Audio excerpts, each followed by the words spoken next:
Chapitre 1. Résurrection. On emploie des esclaves dans les États chalcèdes. Ils fournissent la main-d'œuvre pour les tâches pénibles. Ils sont mineurs, souffleurs de forge, rameurs à bord des galères, éboueurs, ouvriers dans les champs, et putains. Curieusement, ils sont aussi bonnes d'enfants, précepteurs, cuisiniers, scribes et artisans qualifiés. Tout entière, la brillante civilisation de Chalcède, depuis les immenses bibliothèques de Gep jusqu'aux fontaines et aux thermes fabuleux de Saint-Jean, repose sur l'existence d'une classe d'esclaves. Les marchands de Terrilleville constituent la principale source d'approvisionnement en esclaves. Autrefois, la plupart étaient des prisonniers de guerre, et Chalcède soutient officiellement que c'est encore le cas. Cependant, au cours des dernières décennies, il ne s'est pas produit de guerre suffisamment importante pour répondre à la demande d'esclaves instruits. Les marchands de Terrilleville sont très habiles à découvrir d'autres sources ou puiser, et, lorsqu'on aborde ce sujet, on mentionne souvent la piraterie qui sévit dans les îles marchandes. Les propriétaires d'esclaves des États chalcèdes ne font guère preuve de curiosité quant à la provenance de leur main-d'œuvre du moment qu'elle est en bonne santé. La coutume de l'esclavage n'a jamais pris dans les six-duchés. Un homme condamné pour un délit peut être obligé de se mettre au service de celui à qui il a fait du tort. Mais une limite de temps est toujours fixée, et son statut n'est jamais moindre que celui d'un homme qui répare sa faute. Si le crime est trop odieux pour être racheté par le travail, le condamné le paye de sa vie. Nul ne devient jamais esclave dans les six-duchés, et nos lois n'acceptent pas l'idée qu'une maisonnée puisse faire entrer des esclaves dans le royaume et les maintienne dans cet état. Pour cette raison, de nombreux esclaves chalcèdes qui acquièrent la liberté d'une façon ou d'une autre cherchent souvent dans les six-duchés une nouvelle patrie. Ces esclaves apportent avec eux les coutumes et le savoir traditionnel de leur pays d'origine. Un conte m'est ainsi parvenu. Il traite d'une jeune fille qui était vetchi, c'est-à-dire douée du vif. Elle souhaitait quitter la maison de ses parents pour suivre l'homme qu'elle aimait et devenir sa femme. Ses parents le jugeaient indigne et interdirent à leur fille de se marier avec lui. Enfant trop respectueuse pour leur désobéir, elle était aussi femme trop ardente pour vivre sans son bien-aimé. Elle s'allongea sur son lit et mourut de chagrin. Ses parents, accablés, l'enterrèrent et se reprochèrent fort de ne lui avoir point permis de suivre son cœur. Mais, à leur insu, elle s'était liée à une ours par le vif, et quand elle mourut, l'ours accueillit son esprit afin qu'il ne s'échappe pas du monde. 3 nuits après l'ensevelissement, la bête creusa dans la tombe et rendit l'esprit de la jeune fille à son corps. Sa résurrection fit d'elle une femme nouvelle, qui ne devait plus rien à ses parents. Aussi quitta-t-elle le cercueil fracassé pour se mettre à la recherche de son bien-aimé. Le conte s'achève tristement, car, ayant été ours, elle ne fut plus jamais complètement humaine, et son bien-aimé ne voulut pas d'elle. C'est sur cette histoire que Burich fondait sa décision de me libérer des geôles de Royal en m'empoisonnant.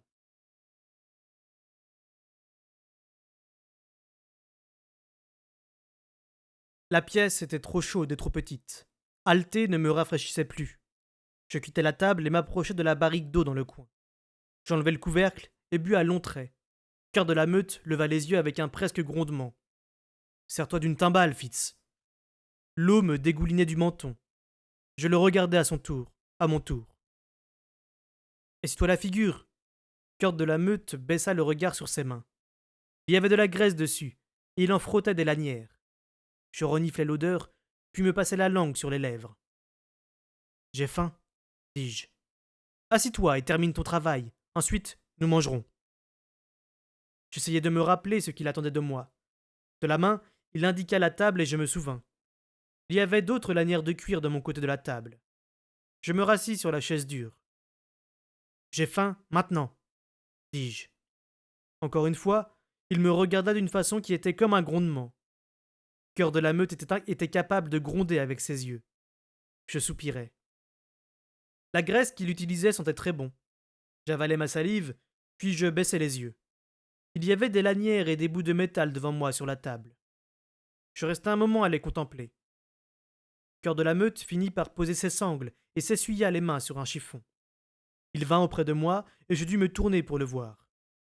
Là, dit-il en montrant le cuir devant moi. C'est là que tu le réparais.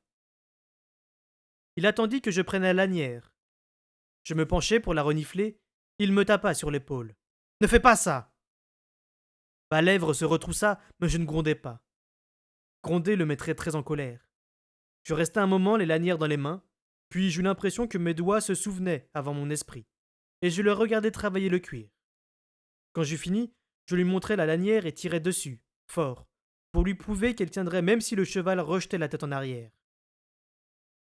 Mais il n'y a plus de chevaux? Fis-je, tout haut. Je venais de me le rappeler. Tous les chevaux sont partis. Frère? J'arrive. Je me levai, me dirigeai vers la porte. Reviens t'asseoir, dit Cœur de la Meute. Œil de nuit m'attend, répondis-je. Puis il me revint qu'il ne pouvait pas m'entendre. Je l'en pensais capable, s'il voulait s'en donner la peine, mais il ne voulait pas. Je savais que si je m'adressais à lui ainsi, il me pousserait. Il ne me laissait guère parler à Œil de Nuit de cette façon. Il poussait même Œil de Nuit quand le loup me parlait trop. C'était très étrange. Œil de Nuit m'attend, lui dis-je avec ma bouche. Je sais. C'est le bon moment pour chasser. Il est encore meilleur pour rester ici. J'ai à manger. Œil de Nuit et moi pourrions trouver de la viande fraîche? J'en salivais d'avance. Un lapin éventré, encore fumant dans la nuit d'hiver. Voilà ce qui me faisait envie. Œil de Nuit devra chasser seul cette nuit, répondit Cœur de la Meute. Il s'approcha de la fenêtre et entr'ouvrit les volets. Un courant d'air glacé entra. Je sentis l'odeur d'Œil de Nuit et, plus loin, celle d'un chat des neiges. Œil de Nuit gémit. Va-t'en, lui dit Cœur de la Meute. Allons, va chasser, va te nourrir. Je n'ai pas assez à manger pour toi. Œil de Nuit s'écarta de la lumière qui tombait de la fenêtre. Mais il n'alla pas trop loin. Il m'attendait, mais je savais qu'il ne pourrait pas attendre longtemps. Comme moi, il avait faim. Cœur de la Meute se rendit auprès du feu qui rendait la pièce trop chaude. Une marmite était posée à côté. Il la tira vers lui avec le tisonnier et ôta le couvercle. De la vapeur s'éleva, accompagnée d'odeurs, grains de blé, racines et un tout petit parfum de viande, presque effacé par la cuisson. J'avais si faim que je reniflais pour mieux le percevoir. Je commençai à gémir, mais Cœur de la Meute me fit à nouveau son grondement d'œil. Je retournai sur la chaise dure et j'attendis. Il eût fallu très longtemps. Il enleva toutes les lanières de la table et les pendit à un crochet. Puis il rangea le pot de graisse, puis il apporta la marmite bouillante sur la table, puis il sortit 2 bols et 2 gobelets. Il versa de l'eau dans les gobelets, il sortit un couteau et 2 cuillères. Dans le buffet, il prit du pain et un petit pot de confiture. Il remplit de ragoût le bol posé devant moi. Mais je savais que je n'avais pas le droit d'y toucher. Je ne devais pas manger tant qu'il n'avait pas coupé le pain pour m'en donner un morceau. J'avais le droit de tenir le pain, mais pas de le manger tant qu'il n'était pas assis avec son assiette, son ragoût et son pain. Prends ta cuillère, me rappela-t-il. Puis il s'assit lentement sur sa chaise juste à côté de moi. Le pain et la cuillère à la main, j'attendis et j'attendis encore. Je ne le quittais pas des yeux, mais je ne pouvais m'empêcher de mâcher dans le vide. Cela le mit en colère. Je refermai la bouche. Enfin, nous allons manger, dit-il. Mais l'attente n'était pas terminée. J'avais le droit de prendre une bouchée à la fois. Je devais la mâcher et l'avaler avant d'en prendre une autre. Sans quoi, il me donnait une taloche. Je ne pouvais prendre de ragoût que ce que contenait la cuillère. Je saisis le gobelet et bus. Il me sourit. Bien, Fitz. C'est bien. Je lui rendis son sourire, mais je mordis alors trop largement dans le pain et il fronça les sourcils. Je m'efforçai de mâcher lentement, mais j'avais trop faim maintenant, et la nourriture était là, et je ne comprenais pas pourquoi il m'empêchait de manger.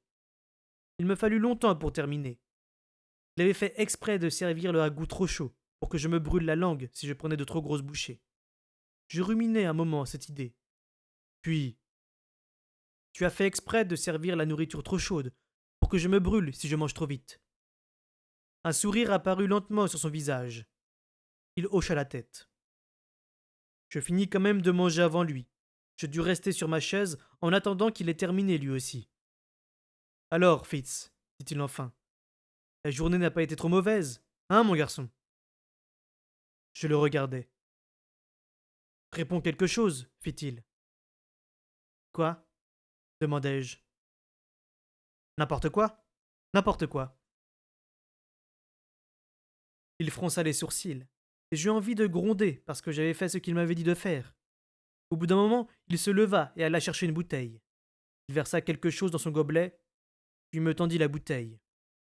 Tu en veux? Je me reculai. Rien que l'odeur me piquait le nez. Réponds. Non, non, c'est de la mauvaise eau. Non, c'est de la mauvaise eau de vie. De l'eau de vie, de mur qui ne vaut rien. Je détestais ça, mais toi, tu aimais bien. Je soufflais par le nez pour me débarrasser de l'odeur. Nous n'avons jamais aimé ça. Il posa la bouteille et le gobelet sur la table, se leva et alla ouvrir la fenêtre. Va chasser, j'ai dit! Je sentis Œil de Nuit faire un bond, puis s'enfuir.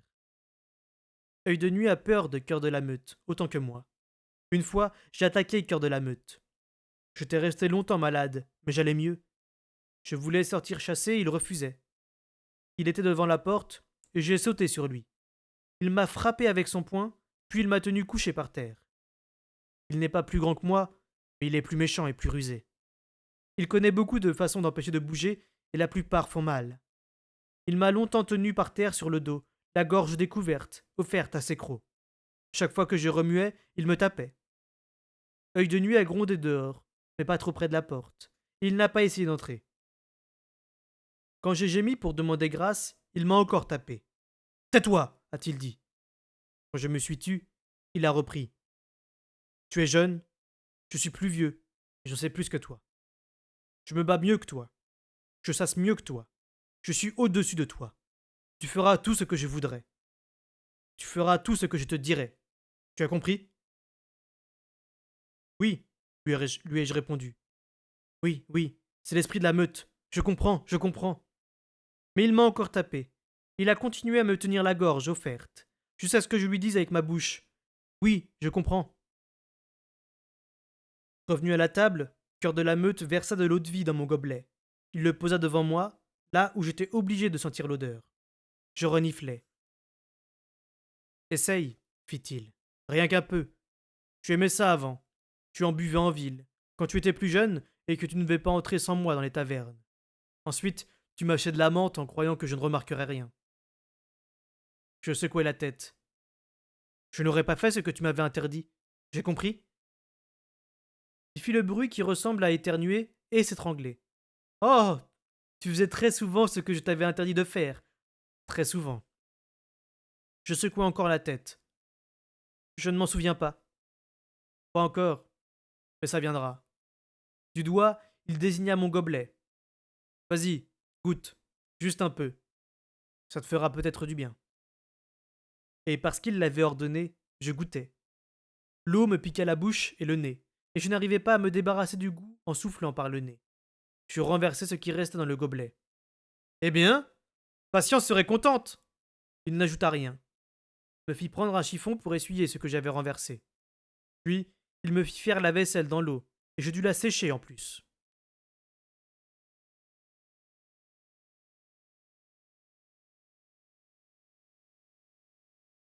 Parfois, je me mettais à trembler, et je tombais sans raison. Cœur de la Meute essayait de m'empêcher de bouger. Parfois, les tremblements me faisaient de m'endormir. Quand je me réveillais, j'avais mal. J'avais mal à la poitrine, mal au dos. Parfois, je me mordais la langue. Et je n'aimais pas ces moments-là. Ils faisaient peur à Œil de Nuit. Et parfois, il y avait quelqu'un d'autre avec Œil de Nuit, et moi, quelqu'un qui pensait avec nous. Il était très petit, mais il était là. Je ne voulais pas qu'il soit là. Je ne voulais personne, plus jamais. Personne d'autre qu'Œil de Nuit et moi. Il le savait. Il se faisait si petit que la plupart du temps, il n'était pas là.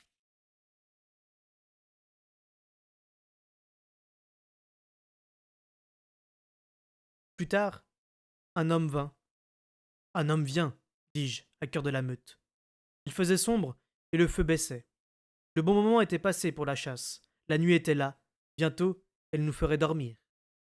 Sans répondre, il se leva vivement mais sans bruit, et prit le grand couteau qui était toujours sur la table. Il me fit signe de me mettre dans le coin, hors de son chemin. Il s'approcha doucement de la porte et tendit l'oreille. Dehors, j'entendais l'homme marcher dans la neige. Puis je sentis son odeur. C'est le gris, dis-je, humble. Alors, il ouvrit très vite la porte et le gris entra. Les odeurs qui l'accompagnaient me firent éternuer. Il sentait toujours la poudre de feuilles sèches et plusieurs sortes de fumées. Il était maigre et vieux, mais Cœur de la Meute se conduisait toujours comme s'il était plus haut dans la meute. Cœur de la Meute ajouta du bois sur le feu. La pièce devint plus lumineuse et plus chaude. Le gris repoussa son capuchon en arrière. Il me regarda un moment avec ses yeux clairs, comme s'il attendait quelque chose. Ensuite, il parla à Cœur de la Meute. Comment est-il? Mieux? Cœur de la Meute fit bouger ses épaules. Quand il vous a senti, il a prononcé votre nom. Il n'a pas eu de crise de la semaine et, il y a 3 jours, il m'a réparé un harnais. C'était du bon travail. Il ne cherche plus à mâcher le cuir? Non. Du moins, quand je le regarde, et puis, c'est un ouvrage qu'il connaît par cœur. Ça réveillera peut-être quelque chose en lui. Il eut un rire bref. Si on n'arrive à rien, on peut toujours vendre le harnais. Le gris s'approcha du feu et tendit les mains vers les flammes. Elles étaient tachées. Cœur de la Meute sortit sa bouteille d'eau-de-vie. Ils burent dans des gobelets. Il m'en donna un avec un fond d'eau-de-vie, mais il ne me força pas à le goûter. Ils parlèrent longtemps, longtemps, de choses qui n'avaient rien à voir avec manger, dormir ni chasser. Le gris avait appris quelque chose à propos d'une femme. Elle pouvait être très importante, devenir un point de ralliement pour les duchés. Cœur de la Meute dit: Je ne veux pas en parler devant Fitz. Je n'ai fait la promesse. Le gris lui demanda s'il pensait que je comprenais, et Cœur de la Meute répondit que cela ne changeait rien, qu'il avait donné sa parole. J'avais envie de me coucher, mais ils m'obligèrent à rester sans bouger sur une chaise. Quand le vieux dut partir, Cœur de la Meute dit: C'est très dangereux de venir ici pour vous. La route est longue. Vous arriverez à rentrer? Le gris sourit. J'ai mes méthodes, Buriche. Je souris aussi en me rappelant qu'il avait toujours été fier de ses secrets.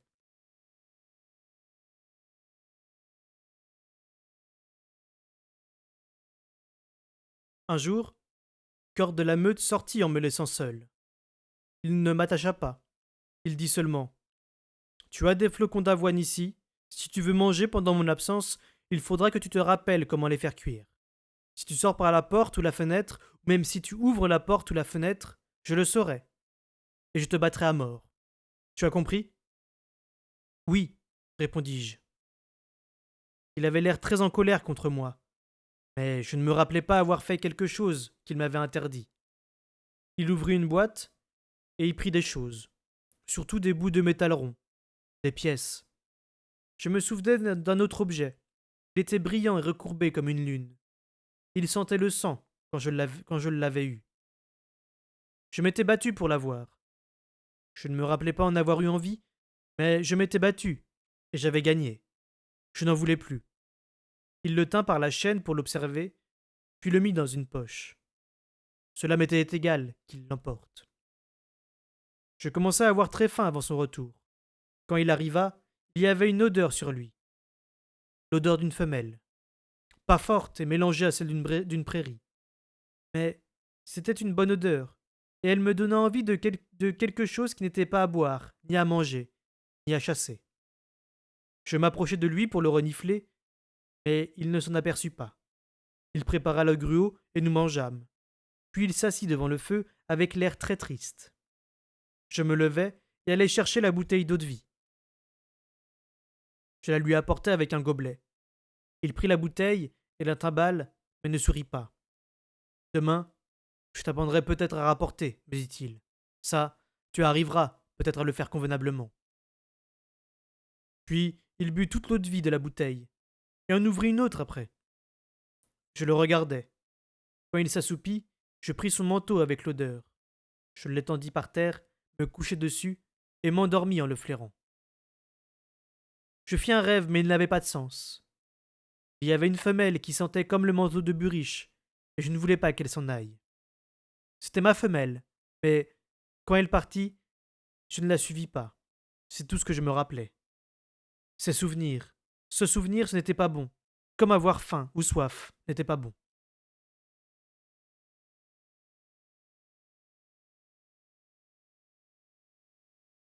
Il m'obligeait à rester fermé. Il m'obligeait depuis longtemps à rester enfermé alors que je ne m'en demandais qu'à sortir. Mais cette fois, il pleuvait, très fort, si fort que la neige était presque toute fondue. Soudain, je trouvais agréable de ne pas sortir. Ulrich, dis-je. Il se tourna brusquement vers moi. Je crus qu'il allait attaquer, tant il avait été vite. J'essayais de ne pas reculer. Cela le mettait en colère quelquefois. Qu'y a-t-il, Fitz demanda-t-il, et sa voix était douce. J'ai faim, dis-je. Maintenant. Il me donna un gros morceau de viande. Elle était cuite, mais c'était un gros morceau. Je le mangeai trop vite, et il me regarda. Mais il ne m'empêcha pas, et il ne me tapa pas. Pas cette fois.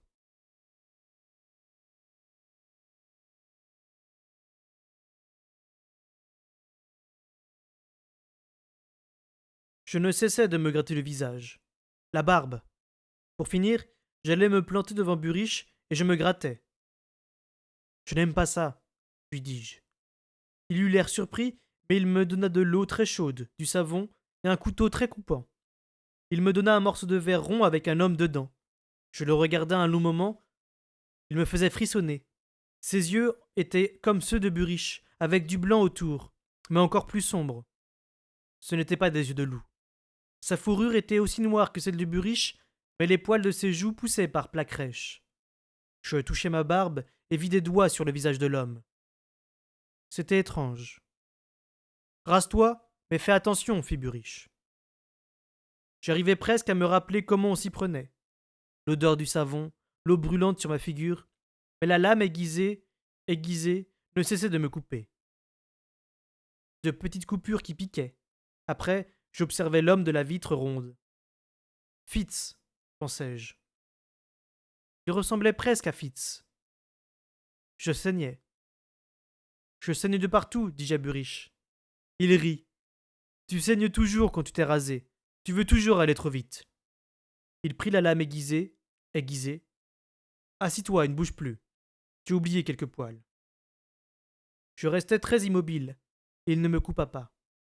C'était dur de ne pas bouger alors qu'il s'approchait tellement et me regardait de si près. Quand il eut fini, il me souleva le menton et me dévisagea. Il me dévisagea longuement. Fitz, fit-il. Il tourna la tête et me sourit, mais son sourire disparut quand il vit que je ne lui rendais pas. Il me donna une brosse. Il n'y a pas de cheveux à brosser, dis-je. Il parut presque content. Brosse-toi ça. Et il m'ébouriffa les cheveux. Il m'obligea à les brosser jusqu'à ce qu'ils soient tout plats. Les endroits de ma tête me faisaient mal. Ulrich fronça les sourcils en me voyant faire la grimace. Il me prit la brosse des mains, me dit de ne pas bouger et regarda ma tête. Salaud cracha-t-il durement. Et, me voyant broncher, il ajouta. Non, pas toi. Il secoua lentement la tête et me tapota l'épaule. La douleur va passer avec le temps. Il me montra comment tirer mes cheveux en arrière et les attacher avec une lanière. Ils étaient juste assez longs. C'est mieux, dit-il. Tu reprends figure humaine.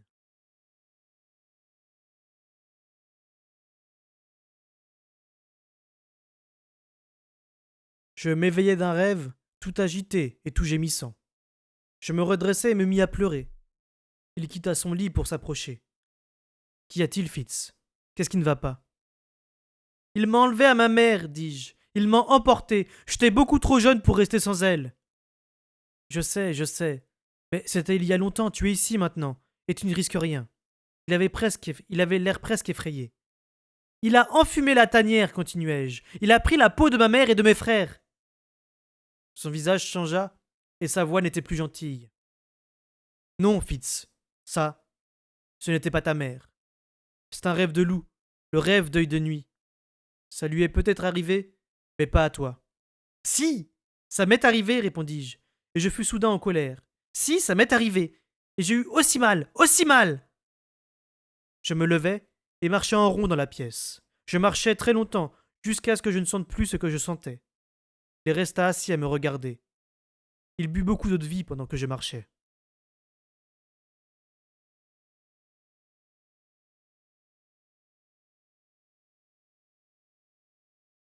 Un jour de printemps, je regardais par la fenêtre. Le monde sentait bon le vivant et le nouveau. Je m'étirai, puis fis rouler mes épaules. J'entendis mes os craquer. Ce serait une belle matinée pour monter à cheval, dis-je. Je me tournai vers Buriche. Il touillait du gruau dans une bouilloire suspendue au-dessus du feu. Il vint à côté de moi. C'est encore l'hiver dans les montagnes, dit-il doucement. J'aimerais savoir si Ketriken est bien arrivée chez elle. Sinon, ce n'est pas la faute de Sui, répondis-je. Soudain, quelque chose bascula et me fit mal au-dedans de moi, si bien que je restai un instant le souffle coupé. Je m'efforçai d'analyser la douleur, mais elle s'enfuit. Je n'avais pas envie de la rattraper. Pourtant, il faudrait que je la pourchasse. Je le savais. Ce serait comme chasser un ours. Quand je serais sur ses talons, elle m'attaquerait et tenterait de me faire du mal. Mais il y avait quelque chose en elle qui me poussait à la suivre. Je pris une profonde inspiration que je relâchai en tremblant. J'en pris une autre, la gorge serrée. À côté de moi, Buriche ne bougeait pas, ne disait rien. Il m'attendait. Œil de nuit me lança un avertissement pressant. Frère, tu as un loup. Reviens. Sauve-toi. Ça va te faire du mal. Je m'écartai brusquement de lui. Et Buriche se mit à faire des bonds dans la pièce en injuriant les objets, et il laissa le gruau attaché. Il fallut quand même le manger, parce qu'il n'y avait rien d'autre.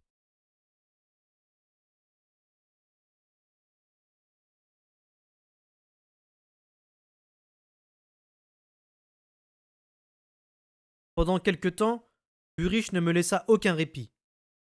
Tu te souviens répétait-il sans cesse.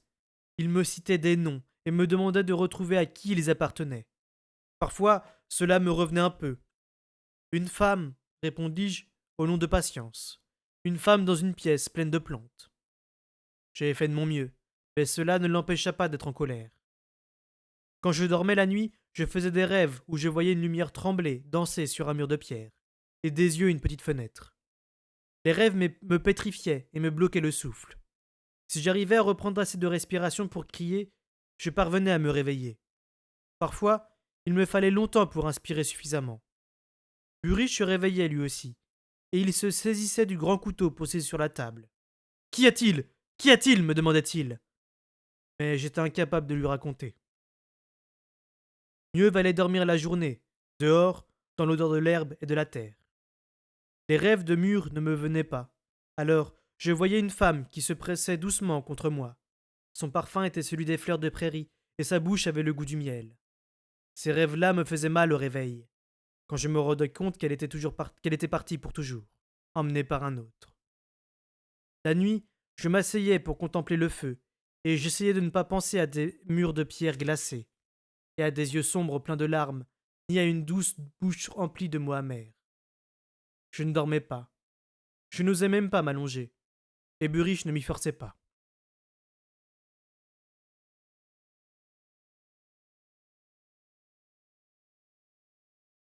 Imbre revint un jour. Il avait la barbe longue et il portait un chapeau à large bord comme un colporteur. Pourtant, je le reconnus quand même. Buriche n'était pas là, mais je le laissai entrer. Je ne savais pas pourquoi il venait. Voulez-vous de l'eau de vie demandai-je, en songeant que c'était peut-être pour cela qu'il était venu. Il m'observa et sourit presque. Fitz, dit-il. Il tourna la tête pour me regarder de face. Eh bien, comment vas-tu? Comme je ne connaissais pas la réponse à cette question, je lui rendis simplement ce regard. Au bout d'un moment, il mit la bouilloire à chauffer. Il sortit des objets de son sac. Il avait apporté de la tisane épicée, du fromage et du poisson fumé. Il en tira aussi des paquets d'herbes et les posa en rang sur la table. Puis il prit une poche en cuir. Dedans, il y avait un gros cristal jaune qui lui remplissait toute la paume. Au fond de son sac se trouvait un grand bol peu profond, enduit de vernis bleu à l'intérieur. Il l'avait placé sur la table et rempli d'eau quand Buriche revint. Il était allé pêcher. Il avait un fil auquel étaient accrochés 6 poissons. C'étaient des poissons de rivière, pas de mer. Ils étaient glissants et brillants. Il avait déjà enlevé les viscères. Vous le laissez seul à présent demanda Imbre quand ils se furent salués. Bien obligé, pour chercher à manger. Vous lui faites donc confiance. Buriche détourna le visage. J'ai dressé beaucoup d'animaux. Apprendre à une bête à faire ce qu'on lui ordonne. Ce n'est pas la même chose que faire confiance à un homme. Burrich fit cuire le poisson à la poêle et nous mangeâmes. Il y eut aussi du fromage et de la tisane. Puis, tandis que je faisais la vaisselle, ils s'installèrent pour parler. Je voudrais essayer les herbes, dit Imbre à Burrich. Sinon, l'eau ou le cristal. Quelque chose, enfin. N'importe quoi. Je commence à croire qu'il n'est pas vraiment. qu'il n'est pas vraiment là. Si, répliqua tranquillement Burrich. Il faut lui laisser le temps. Je ne pense pas que les herbes lui fassent du bien. Avant de. Avant de changer, il aimait un peu trop ça, vers la fin. Il était toujours malade ou débordant d'énergie. S'il n'était pas plongé dans un abîme de chagrin. Il était épuisé d'avoir combattu ou d'avoir donné sa force à Vérité ou à Subtil. Et alors, il prenait de l'écorce elfique au lieu de se reposer. Il avait oublié comment laisser son corps se remettre tout seul. Il n'avait pas la patience. La dernière nuit. La dernière nuit, vous lui avez donné de la graine de Caris, n'est-ce pas? Gantley m'a dit n'avoir jamais rien vu de pareil. À mon avis, davantage de gens se seraient portés à son secours s'ils n'avaient pas eu si peur de lui. Le pauvre lame a cru qu'il était devenu complètement fou. Il ne s'est jamais pardonné de l'avoir ceinturé. Ah, si seulement il pouvait savoir que le petit n'était pas mort. Je n'avais pas le temps de faire le difficile. J'ai pris ce que j'avais sous la main. J'ignorais que la graine de Caris le rendrait fou furieux. Vous auriez pu refuser de lui en donner, fit Burrich à mi-voix. Cela n'aurait rien changé. Il aurait fait ce qu'il a fait. Mais, épuisé, il se serait fait tuer aussitôt. J'allais m'asseoir sur la pierre d'âtre. Burrich ne me regardait pas. Je me couchais sur le côté, puis roulais sur le dos et m'étirais. C'était bon. Je fermais les yeux et savourais la chaleur du feu sur mon flanc. Lève-toi et assis-toi sur le tabouret, Fitz, dit Burrich. Je soupirais, mais j'obéis. Imbre ne me jeta pas un coup d'œil. Burrich se remit à parler. Je préfère lui éviter les chocs. Il a besoin de temps pour s'en sortir seul, c'est tout. Des souvenirs lui reviennent parfois, mais il les repousse. Je crois qu'il n'a pas envie de retrouver la mémoire, Imbre. Il n'a pas envie de redevenir Fitz-Chevalerie. Peut-être a-t-il trop apprécié d'être un loup et ne reviendra-t-il jamais. Il faut qu'il revienne, murmura Imbre. Nous avons besoin de lui. Burrich se redressa. Il posa par terre ses pieds, jusque-là appuyés sur la réserve de bois, et se pencha vers Imbre. Vous avez reçu des nouvelles? Pas moi, mais patience. Je pense. Il est très frustrant parfois de jouer les rats derrière les murs. Eh bien, qu'avez-vous entendu? Seulement Patience et Brodette qui parlaient de laine. Et en quoi est-ce important? Il leur fallait de la laine pour tisser un linge très doux, destiné à un nourrisson ou à un petit enfant. Il va naître à la fin de nos moissons, mais ce sera le début de l'hiver dans les montagnes. Mieux vaut le faire épais, a dit Patience. Il s'agissait peut-être de l'enfant de Kitriken. Burrich parut surpris. Patience est au courant pour Kitriken? Imbre éclata de rire. Je l'ignore. Qui sait de quoi cette femme est au courant? Elle a beaucoup changé, ce temps dernier. Elle est en train de circonvenir la garde de Castelcerre et le seigneur Brillant n'y voit que du feu. Je songe à présent que nous aurions dû l'informer de notre plan, l'y faire participer depuis le début. Mais je me trompe peut-être. Ça m'aurait peut-être facilité la tâche. Le regard de Burrich était perdu dans la contemplation des flammes. Imbre secoua la tête. Je regrette. Elle devait croire que vous aviez abandonné Fitz, que vous le rejetiez à cause du vif. Si vous aviez cherché à récupérer son corps, Royal aurait pu concevoir des soupçons. Il fallait le persuader que Patience était la seule à s'intéresser assez à Fitz pour vouloir l'inhumer. Elle me hait maintenant. Elle m'a dit que je n'avais ni fidélité ni courage. Ulrich observa ses mains et sa voix se durcit. Je savais qu'elle avait cessé de m'aimer. Il y a des années, quand elle a donné son cœur à Chevalerie. Ça, je pouvais l'accepter. C'était un homme digne d'elle, et c'est moi qui l'avais quitté. Je pouvais supporter qu'elle ne m'aime plus, parce qu'elle me respectait en tant qu'homme. Mais aujourd'hui, elle me méprise. Je... Il hocha la tête, puis ferma les yeux. Un instant, rien ne bougea. Puis Burish se redressa lentement, se tourna vers Imbre et demanda d'un ton calme. Pour vous, donc, Patience sait que Ketriken s'est sauvé au royaume des montagnes? Je n'en serais pas étonné. Il n'y a pas eu d'annonce officielle, naturellement. Royal a dépêché des messages au roi Eyod en demandant à savoir si Ketriken s'y était réfugié. Mais Eyod s'est contenté de répondre qu'elle était reine des Siduchés et que ses actes ne regardaient pas les montagnes. Royal en a été si vexé qu'il a rompu tout commerce avec le royaume d'Eyod. Mais Patience semble très au courant de ce qui se passe en dehors du château. Peut-être est-elle informée des événements au royaume des montagnes. Pour ma part, j'aimerais beaucoup qu'on m'explique comment elle compte y faire parvenir la couverture. La route est longue et dure. Ulrich resta longtemps sans mot dire. Puis, j'aurais dû trouver un moyen pour accompagner Ketriken et le fou. Mais il n'y avait que 2 chevaux et des vivres pour 2. Je n'avais pas réussi à m'en procurer davantage. Ils sont partis, seuls. Il observa le feu d'un air furieux. J'imagine qu'on n'a pas de nouvelles du roi servant vérité? Imbre secoua lentement la tête. Le roi vérité, fit-il à mi-voix, reprenant Burish, s'il était ici. Son regard se fit lointain. S'il avait rebroussé chemin, il serait déjà ici, murmura-t-il.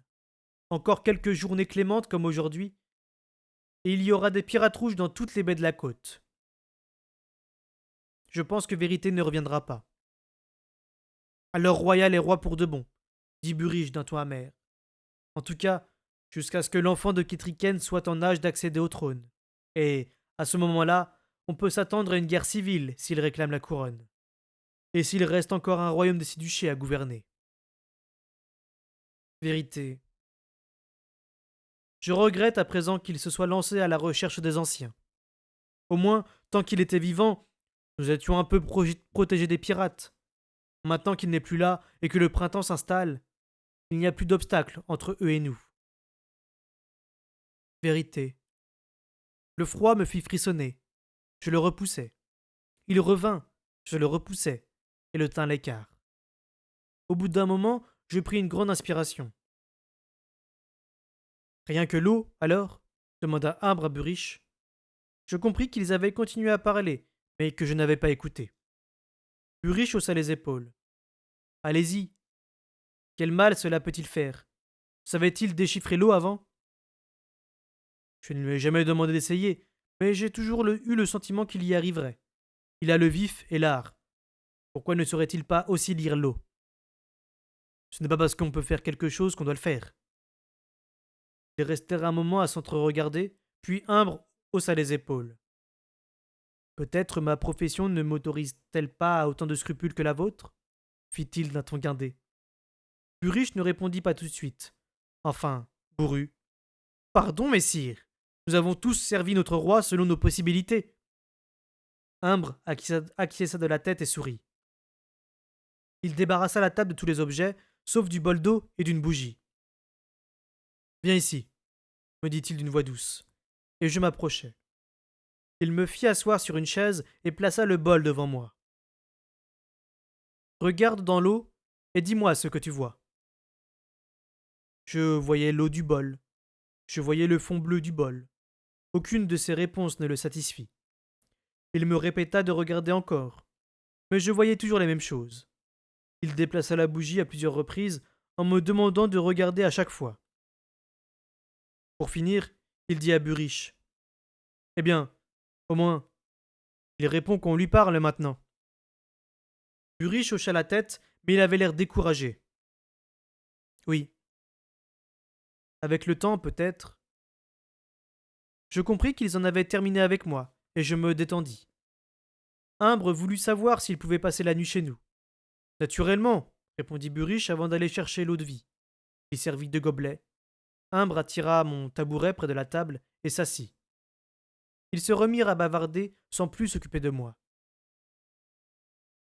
Et moi alors demandai-je enfin. Ils s'interrompirent et se tournèrent vers moi. Quoi, toi fit Buriche. Je ne peux pas avoir d'eau de vie? Ils me dévisagèrent et Buriche s'enquit d'un ton circonspect. Tu en veux? Je croyais que tu n'aimais pas ça. Non, je n'aime pas ça. Je n'ai jamais aimé ça. Je réfléchis. Mais ça ne coûtait pas cher. Buriche écarquilla les yeux. Imbre eut un petit sourire, les yeux baissés sur ses mains. Puis Buriche alla chercher un autre gobelet et y versa de l'eau-de-vie. Ils restèrent un moment à m'observer, mais je ne fis rien. Et ils reprirent finalement leur discussion. Je pris une gorgée d'eau-de-vie. Le liquide me piquait toujours la bouche et le nez, mais il déclenchait une chaleur au-dedans de moi. Je n'en voulais plus, puis je songeais que si, et je bus encore. C'était toujours aussi désagréable, comme un médicament que patience m'obligeait à boire quand je toussais. Non. Je chassai cette pensée aussi, et je posai le gobelet. Buriche ne me regarda pas. Il continuait à parler à Imbre. Quand on chasse un cerf, on peut souvent s'en approcher bien davantage simplement en faisant semblant de ne pas le voir. Il reste où il est à vous surveiller sans bouger, un sabot tant que vous ne le regardez pas dans les yeux. Il saisit la bouteille et me resservit. L'odeur me fit froncer le nez. Il me semblait sentir quelque chose bouger, une pensée dans ma tête. Je tendis mon esprit vers mon loup. Œil de nuit? Mon frère? Je dors, changeur. Il n'est pas encore temps de chasser. Buriche me foudroya du regard, et je cessai. Je n'avais pas envie de reprendre de l'eau de vie, je le savais, mais quelqu'un d'autre m'y incitait. Quelqu'un me pressait de saisir mon gobelet et de le tenir dans ma main. Je fis tournoyer le liquide dans la timbale. Vérité faisait ainsi avec son vin, tout en le regardant. Je regardais dans le gobelet sombre. Fitz. Je reposai le récipient, me levai et me mis à marcher en rond dans la pièce. J'aurais voulu sortir, mais Buriche ne me laissait jamais aller dehors seul, surtout pas la nuit. Aussi fis-je plusieurs fois le tour de la pièce avant de me rasseoir sur ma chaise. Le gobelet d'eau-de-vie se trouvait toujours à ma place. Au bout d'un moment, je le repris rien que pour chasser l'envie de le reprendre. Mais une fois que je l'eus dans ma main, l'intrus me fit changer d'envie. Il me fit penser à le boire, à la bonne chaleur du liquide dans mon ventre. Il me suffisait de l'avaler d'un trait et le goût ne durerait pas. Rien que la chaleur, agréable dans mon ventre.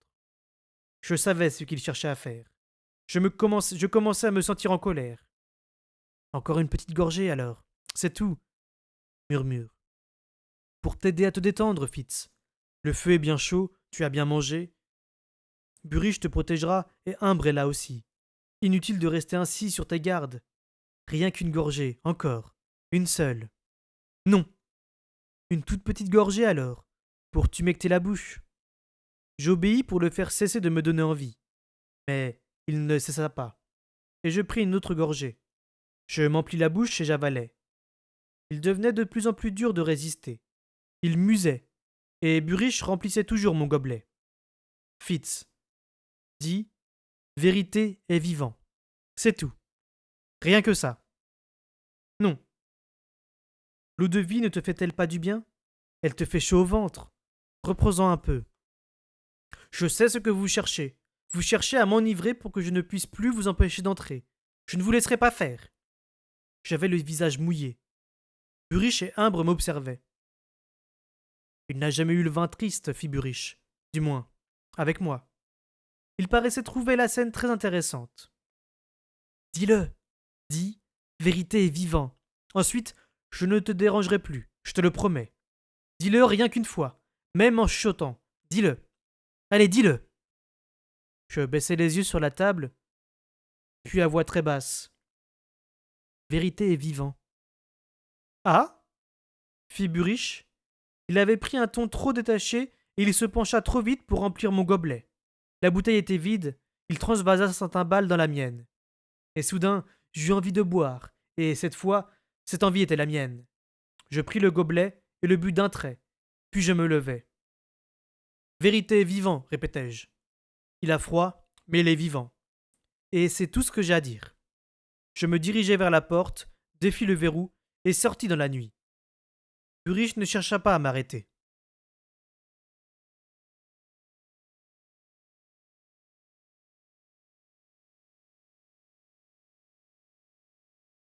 Ulrich avait raison. Tout était là, comme un air trop souvent entendu et dont on ne peut plus se débarrasser. C'était sous-jacent à toutes mes pensées, et cela teintait tous mes rêves. Cela revenait sans cesse, et ne me laissait pas le moindre répit. Le printemps se changea en été. D'anciens souvenirs commencèrent à recouvrir les nouveaux, mes vies commencèrent à se recoudre entre elles. Il restait des trous et des faux plis, mais il me devenait de plus en plus difficile de refuser de savoir ce que je savais. Chaque nom retrouvait un sens et un visage. Patience, Odette, célérité, suis n'étaient plus de simples mots, mais résonnaient désormais des riches harmoniques du souvenir et de l'émotion. Molly, dis-je un jour tout haut. Ulrich leva soudain le regard et faillit lâcher le collet en boyau finement tressé qu'il fabriquait. Je l'entendis prendre sa respiration comme s'il s'apprêtait à me parler. Pourtant, il garda le silence et attendit que je poursuive. Mais je fermai les yeux, enfouis mon visage dans mes mains et pleurai mon inconscience disparue. Je passais beaucoup de temps devant la fenêtre à contempler la prairie. Il n'y avait rien de spécial à observer, mais Burrich ne m'interrompait pas, et ne m'obligeait pas à exécuter mes corvées, comme il l'eût fait naguère. Un jour que je regardais l'herbe grasse, je lui demandai: qu'allons-nous faire quand les bergers arriveront ici? Où irons-nous vivre? Serre-toi de ta tête. Il avait fixé une peau de lapin au plancher et la raclait pour en ôter la chair et la graisse. Ils ne viendront pas. Il n'y a plus de troupeau à mener en pâture d'été.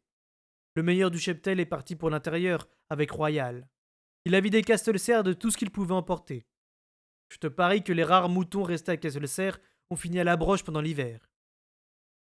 Sûrement. Soudain, quelque chose pressa sur mon esprit. Quelque chose de plus terrible que tout ce que je savais et ne voulait pas me rappeler. C'était tout ce que j'ignorais. Toutes les questions demeuraient sans réponse. Je sortis me promener sur la prairie, puis j'allai plus loin, au bord du ruisseau, que je suivis vers l'aval jusqu'au petit marais où poussaient les massettes. Je cueillis les épis verts pour les ajouter au gruau. J'avais retrouvé tous les noms des plantes. Sans le vouloir, je savais lesquelles pouvaient tuer un homme et comment les préparer. Toute ma science était là, prête à m'envahir, que je veuille ou non. Quand je revins avec les épis, Burrich faisait cuire l'avoine. Je déposai ma brassée sur la table et puisai une cuvette d'eau à la barrique. Puis, tout en triant les massettes avant de nettoyer, je lui demandai enfin: que s'est-il passé cette nuit-là? Il se tourna très lentement vers moi, comme si j'avais été une proie, qu'un mouvement brusque risquait d'effaroucher. Quelle nuit? Celle où le roi subtil et Kétriken devaient s'enfuir. Pourquoi les chevaux et la litière n'étaient-ils pas prêts? Ah, celle-là! Il poussa un soupir comme au souvenir d'une vieille douleur, puis il se mit à parler d'une voix posée. On eût dit qu'il voulait éviter de m'effrayer. On nous surveillait, Fitz, depuis le début. Royal savait tout. Je n'aurais pas pu faire sortir un grain d'avoine des écuries ce jour-là. Alors 3 chevaux, une litière et un mulet. Il y avait des gardes de bauge partout, qui faisaient semblant d'être descendus inspecter les boxes vides, et je n'ai pas osé aller te prévenir. Alors, pour finir, j'ai attendu que le banquet ait commencé, que Royal se soit couronné, et croit avoir gagné pour sortir en douce des écuries et aller chercher les 2 seuls chevaux disponibles, Suy et Rousseau. Je les avais cachés chez le forgeron pour que Royal ne puisse pas les vendre eux aussi. Pour tout vivre, j'ai pris ce que je trouvais dans la salle des gardes. Je ne voyais pas que faire d'autre. Et ce sont les seules provisions qu'ont emporté la reine Kétriken et le fou. Leurs noms roulaient étrangement sur ma langue. Je n'avais pas envie de penser à eux, de me les rappeler.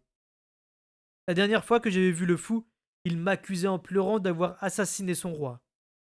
J'avais insisté pour qu'il s'enfuie à la place du roi afin de sauver sa vie.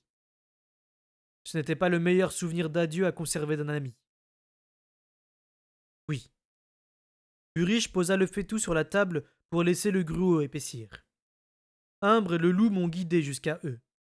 J'aurais voulu les accompagner, mais c'était impossible. Je n'aurais fait que les ralentir. Ma jambe.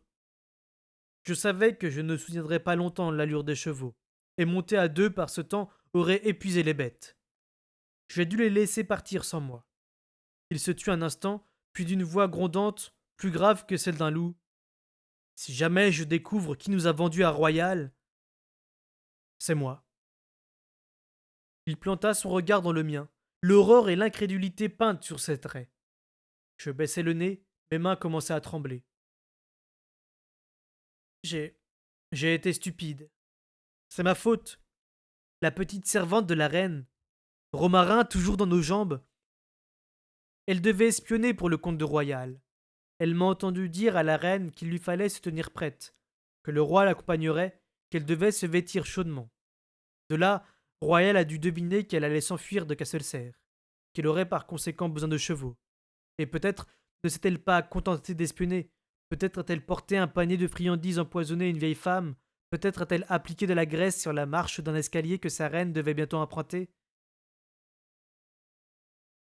Avec un effort, je quittai les épis des yeux pour rencontrer le regard effaré de Buriche.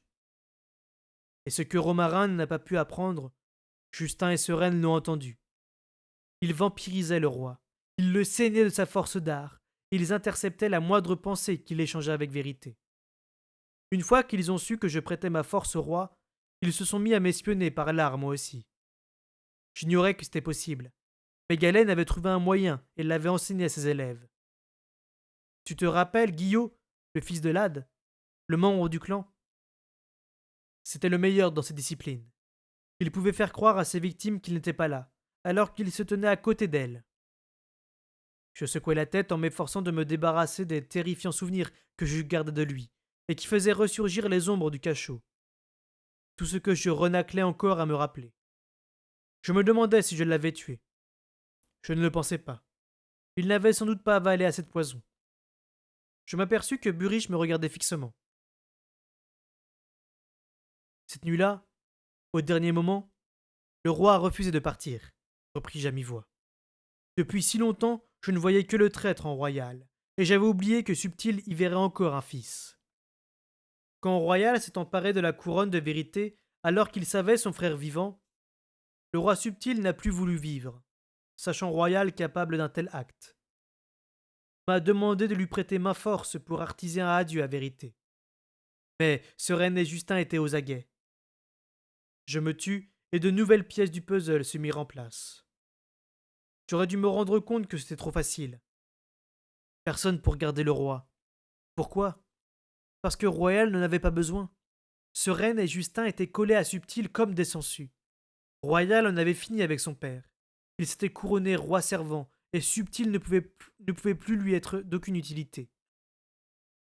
Ils ont donc saigné le roi à blanc. Ils l'ont tué avant même qu'il puisse dire adieu à vérité. Sans doute Royal leur avait-il recommandé de veiller qu'ils n'artisent plus vérité. Alors, j'ai tué Sereine et Justin. Je les ai tués de la même façon qu'ils avaient assassiné mon roi, sans leur laisser l'occasion de se défendre, sans la moindre pitié. Calme-toi, allons, calme-toi. Buriche s'approcha vivement de moi, me prit par les épaules et me fit asseoir. Tu trembles comme si tu allais faire une crise. Calme-toi. J'étais incapable de parler. C'est ce qu'Ambre et moi n'arrivions pas à démêler, me dit-il. Qui nous avait trahis? Nous avons pensé à tout le monde, même aux fous. À un moment, nous avons craint d'avoir remis Ketriken entre les mains d'un traître. Comment avez-vous pu croire ça? Le fou aimait le roi Subtil plus que quiconque. Nous ne voyions personne d'autre qui connaissait nos plans, répondit-il simplement. Ce n'est pas le fou qui a provoqué notre perte. C'est moi. C'est à cet instant, je pense, que je redevins complètement moi-même. J'avais dit l'indicible, exprimé la vérité inexprimable.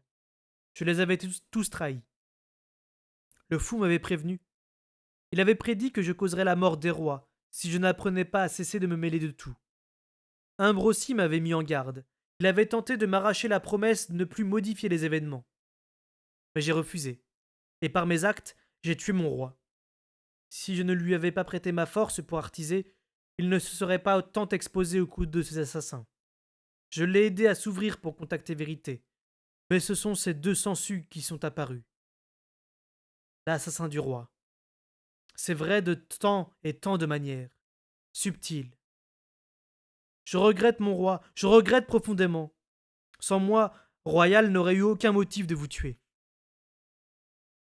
Fitz. Le ton de Buriche était ferme. Royal n'avait pas besoin de motif pour tuer son père. Il lui suffisait de ne plus en avoir, de le maintenir en vie. Et ça, tu n'y pouvais rien. Un pli barra soudain son front.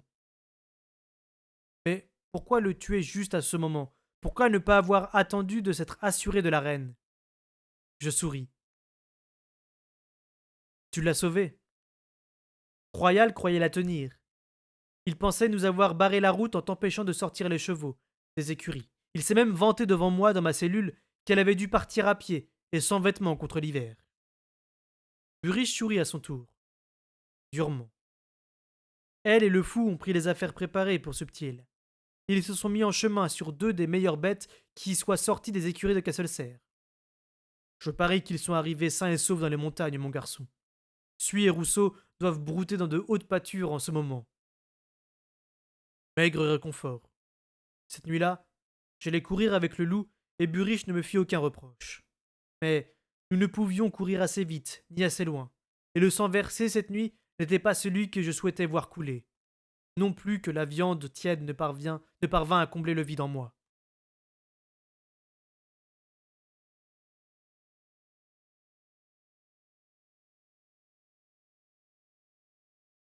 Je me remémorais ma vie et la personne que j'avais été. Les jours passant, Burich et moi nous remîmes à nous parler avec franchise, comme des amis. Il renonça à son empire sur moi, tout en exprimant de fins regrets pour me taquiner. Nous retrouvâmes nos habitudes d'antan, nos anciennes façons de rire ensemble et de nous chamailler. Mais notre relation, qui s'apaisait et retourna à la normale, nous rappelait de manière ô combien aiguë tout ce que nous avions perdu. Il n'y avait pas assez à faire dans une journée pour occuper Burich. Je regardais cet homme qui avait eu l'autorité absolue sur les écuries, les chevaux, les chiens, les faucons de Castelcerre, s'inventer des tâches pour remplir les heures. Et je savais la nostalgie qu'il avait des bêtes autrefois à sa charge. Quant à moi, l'animation et la foule du château me manquaient. Mais c'était l'absence de Molly qui me causait la plus vive douleur. J'imaginais les conversations que j'aurais pu avoir avec elle. Je cueillais des reines des prés et des orées du jour parce qu'elle portait son parfum. Et, le soir, dans mon lit, je me rappelais le contact de sa main sur ma joue. Mais ce n'était pas de cela que nous parlions. Nous essayions de rassembler nos pièces, en quelque sorte, pour recomposer un tout. Burich pêchait, je chassais. Il fallait gratter les peaux, laver et repriser les chemises, chercher de l'eau au ruisseau. C'était la vie. Une fois, il voulut me raconter le jour où il était venu me voir au cachot pour m'apporter le poison. Ses mains étaient agitées de petits mouvements nerveux, tandis qu'il évoquait le moment où il avait dû s'en aller en me laissant seul dans ma cellule. Je fus incapable de le laisser poursuivre. Allons pêcher, proposai-je pour interrompre. Il prit une longue inspiration et hocha la tête. Nous nous rendîmes au bord de l'eau, et nous ne parlâmes pas davantage ce jour-là. Cependant, j'avais été mis en cage, affamé et battu à mort, et parfois, quand il me regardait, je savais qu'il envoyait les marques. En me rasant, je contournais la balafre qui courait du haut en bas de ma joue, et j'observais la mèche blanche qui poussait là où le cuir chevelu avait été ouvert. Nous n'y faisions jamais allusion, et je refusais d'y penser. Mais nul n'aurait pu vivre ce que nous avions vécu sans en être changé. Des rêves commencèrent à me venir la nuit, brefs et très nets. Instants de feu pétrifié, souffrance intense, peur sans espoir. Je m'éveillais alors, les cheveux plaqués par une sueur glacée, l'estomac soulevé de terreur. Rien ne me restait de ces rêves, quand je m'asseyais dans le noir. Pas le moindre fil qui me permît d'en retrouver le prétexte. Rien que la douleur, l'effroi, la rage, la frustration. Mais surtout la peur accablante qui me laissait tremblant de tous mes membres, suffocant, les larmes aux yeux, le fond de la gorge baigné de bile à la mer. La première fois que cela m'arriva et que je me redressai brusquement dans mon lit avec un hurlement, Burich se leva pour me poser la main sur l'épaule en me demandant si tout allait bien. Et je l'écartai de moi si violemment qu'il heurta la table et faillit la renverser. La peur et la colère se mêlèrent en moi en un paroxysme de fureur, où j'aurais pu le tuer simplement parce qu'il se trouvait à ma portée. À cet instant, je rejetais et méprisais si complètement tout ce que j'étais que je n'eus plus que le désir de détruire tout ce qui était moi. Déchaîné, Je repoussais le monde entier, au point de déplacer ou presque ma propre conscience. Frère! Frère! Frère! Glapit œil de nuit. Éperdu, Éburiche recula en chancelant, avec un cri inarticulé. Au bout d'un moment, je parvins à avaler ma salive et marmonnai. Un cauchemar, c'est tout. Excuse-moi, j'étais encore dans mon rêve. Ce n'était qu'un cauchemar. Je comprends, dit-il d'un ton brusque, puis plus pensif. Je comprends. Et il se remit au lit. Mais ce qu'il comprenait, je le savais, c'était que cette fois il ne pouvait pas m'aider. Les cauchemars ne venaient pas toutes les nuits, mais assez souvent pour faire de mon lit un objet d'angoisse. En ces occasions, Buriche faisait semblant de dormir, mais je le sentais éveillé tandis que je livrais seul mes combats nocturnes. De mes rêves, rien ne me restait que l'atroce terreur dont il m'accablait. J'avais souvent connu la peur auparavant. La peur quand j'avais combattu les forgisés. La peur quand nous avions attaqué les guerriers des pirates rouges. La peur quand j'avais affronté Sereine. La peur qui mettait en garde, qui aiguillonnait, qui donnait le mordant nécessaire pour rester en vie. Mais celle de mes nuits était une terreur qui coupait bras et jambes, qui faisait espérer la mort pour y mettre un terme, parce que j'étais brisé, et que je me savais prêt à tout avouer pour éviter de nouvelles souffrances. Il n'est pas de réponse à une telle peur, ni à la honte qui s'ensuit. Enfin, j'essayais la colère, j'essayais la haine. Ni les larmes, ni l'eau de vie ne pouvaient la noyer. Elle s'infiltrait partout en moi comme une odeur malsaine, teintait mes souvenirs et assombrissait ma perception de celui que j'avais été. Aucun des instants de joie, de passion ou de courage que je retrouvais dans ma mémoire n'était exactement tel qu'il avait été. Car mon esprit ajoutait toujours avec perfidie: oui, tu as eu cela, en un temps, mais ensuite est venu ceci, et ceci est ce que tu es aujourd'hui. Cette peur débilitante rôdait en moi comme une présence dissimulée, et je savais avec une conviction affreuse que, réduit aux abois, je me fondrais en elle. Je n'étais plus fils chevalerie, j'étais ce qui restait de lui après que la peur l'eut chassé de son corps.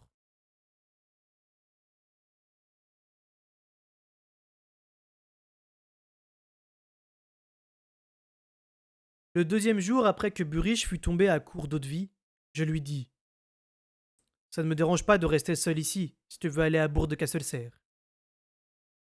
Nous n'avons pas d'argent pour acheter d'autres vivres, et plus rien à vendre, répondit-il d'un ton sec, comme si c'était ma faute. Il était assis près du feu, il joignit les mains et les serra entre ses genoux. Je les avais vus trembler imperceptiblement. Nous allons devoir nous débrouiller sans rien. Le gibier abonde, et si nous n'arrivons pas à nous remplir le ventre, c'est que nous méritons de mourir de faim. Tu tiendras le coup demandai-je carrément. Il me regarda les yeux étrécis. Ça veut dire quoi, ça? Ça veut dire qu'il n'y a plus d'eau de vie, répondis-je brutalement. Et tu crois que je ne peux pas m'en passer? Je sentais déjà sa colère monter. Il avait de moins en moins de patience depuis que l'alcool manquait. J'eus un petit haussement d'épaule. Je posais la question, c'est tout. Je demeurais sans bouger, sans le regarder, en espérant qu'il n'allait pas exploser. Après un silence, il dit très bas: nous verrons bien. Je laissai passer un moment, puis: qu'allons-nous faire? Il me jeta un regard agacé. Je te l'ai déjà dit, chasser pour nous nourrir. Tu es sûrement capable de comprendre ça. Je détournai les yeux avec un petit hochement de tête. J'avais compris. Je parlais d'après. Après-demain. Eh bien, nous chasserons pour nous procurer de la viande. Nous devrions tenir quelque temps de cette façon. Mais tôt ou tard, nous aurons envie de choses que nous ne pourrons ni chasser ni bricoler. Ambre nous en fournira certaines, si c'est possible. Castelcerre est aussi sec qu'un vieil os, à présent. Je devrais me rendre à Bourg de Castelcerre pour y louer mes services, mais pour l'instant, non, murmurai-je. Je voulais dire, nous ne pouvons pas rester éternellement cachés ici. Qu'allons-nous faire après? Ce fut son tour de se taire un moment. À vrai dire, je n'y ai guère réfléchi. Il me fallait d'urgence un abri pour te laisser le temps de guérir. Ensuite, j'ai bien cru que jamais tu ne... Mais je suis revenu maintenant. J'hésitais. Patience, elle te croit mort. Il m'avait coupé peut-être plus sèchement qu'il ne le voulait. Humbre et moi sommes les seuls à savoir la vérité. Avant de te tirer de ton cercueil, nous ignorions à quoi nous attendre. La dose de produit était-elle trop forte? Y avais-tu succombé? Ou encore étais-tu mort de froid au bout de plusieurs jours sous la terre? J'avais vu ce qu'on t'avait fait. Il s'interrompit et me dévisagea un instant, les yeux hagards. Il secoua imperceptiblement la tête. Je ne pensais pas que tu y avais survécu, et encore moins au poison. Aussi, n'avons-nous voulu donner de faux espoirs à personne? Après, une fois qu'on t'a sorti de là, il secoua la tête plus violemment. Au premier abord, tu étais dans un état affreux. Ce qu'on t'avait fait, les dégâts étaient épouvantables. Je ne sais pas ce qui a pris à patience de nettoyer et de panser les blessures d'un cadavre. Mais autrement, et puis plus tard, tu n'étais plus toi-même. Les premières semaines, j'étais malade de ce que nous avions fait. Nous avions mis l'âme d'un loup dans le corps d'un homme. Voilà ce que je pensais. Il me regarda de nouveau, et une expression incrédule passa sur ses traits à se souvenir. Tu m'as sauté à la gorge le premier jour où tu as réussi à te tenir debout tout seul. Tu as essayé de t'enfuir. Je ne t'en ai pas, je t'en ai empêché, et tu m'as sauté à la gorge. Je ne pouvais pas montrer à patience la créature qui grondait et mordait que tu étais devenu. Et encore moins. Crois-tu que Molly fige? Burige détourna les yeux. Elle a sans doute appris que tu étais mort. Un silence, puis, mal à l'aise, quelqu'un avait fait brûler une bougie sur ta tombe. On avait dégagé la neige, et il restait le moineau de cire quand je suis venu te déterrer. Comme un chien déterre un os. J'avais peur que tu ne comprennes pas. Je n'ai pas compris. J'ai cru œil de nuit sur parole, c'est tout. J'étais arrivé à la limite de ce que je pouvais supporter de me rappeler. Ce jour-là, et j'aurais voulu abandonner la conversation. Péburich s'acharna. Si tu reparais à Castelcer ou à Bourg de Castelcer, on te tuera. On te pendra au-dessus de l'eau et on brûlera ton cadavre. Ou bien on le démembrera. En tout cas, les gens veilleront à ce que tu sois mort pour de bon, et que tu le restes cette fois. Il me détestait donc tant? De détester? Non. Qu'il t'aimait bien. Ceux qui te connaissaient en tout cas. Mais si tu revenais parmi eux alors que tu es mort et enterré, ils auraient peur de toi. Et pas question d'expliquer ton décès par un tour de passe-passe. La magie du vif est mal vue. Lorsqu'on accuse un homme, puis qu'il meurt, et qu'on l'inhume, mieux vaut qu'il reste dans son trou s'il veut laisser un beau souvenir. Si on te voyait te promener dans la rue, on y verrait la preuve que Royal avait raison, que tu t'adonnais à la magie des bêtes, et que tu t'en es servi pour tuer le roi. Il faudrait à nouveau t'exécuter. Et plus soigneusement cette fois-ci. Ulrich se leva brusquement et fit 2 allers-retours d'un mur à l'autre. Crénom de nom. Je pourrais bien quelque chose, dit-il. Moi aussi, murmurai-je.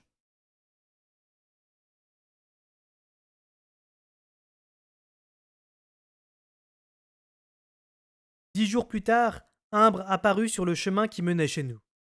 Le vieil assassin marchait à pas lents, un bâton à la main, son pactage haut perché sur ses épaules. La journée était chaude et il avait rejeté en arrière le capuchon de son manteau. Le vent faisait danser ses longs cheveux gris et il s'était laissé pousser la barbe pour dissimuler ses traits. Au premier coup d'œil, on l'aurait pris pour un vieux remouleur, itinérant au visage marqué de cicatrices. Mais plus pour le grêler. Le vent et le soleil avaient halé son teint. Ulrich était à la pêche, activité qu'il préférait pratiquer seul. Et, en son absence, Œil de Nuit était venu lézarder sur notre seuil. Mais, dès qu'il avait humé l'odeur d'Imbre, il s'était éclipsé dans les bois derrière la hutte. J'étais seul. J'observais Imbre pendant qu'il approchait. L'hiver l'avait vieilli, accentuant ses rides et le gris de ses cheveux. Mais il se déplaçait avec plus de vigueur que je ne m'en souvenais, comme si les privations l'avaient endurci. Enfin, je me portais à sa rencontre avec un curieux sentiment de timidité et de gêne. Quand il leva les yeux et m'aperçut, il s'arrêta sur la piste. Je continuai jusqu'à lui. Mon garçon, fit-il d'un ton circonspect quand je fus auprès de lui, je dus faire un effort pour acquiescer en souriant. Le sourire qui illumina soudain son visage me mortifia. Il lâcha son bâton pour me prendre dans ses bras. Puis il appuya sa joue contre la mienne comme si j'étais encore un enfant. Oh, Fitz, mon garçon s'exclama-t-il d'une voix empreinte de soulagement. Je te croyais perdu. J'avais peur que nous t'ayons infligé un sort pire que la mort. Ses bras secs et forts m'étreignaient. J'eus pitié du vieil homme. Je ne lui dis pas que c'était le cas.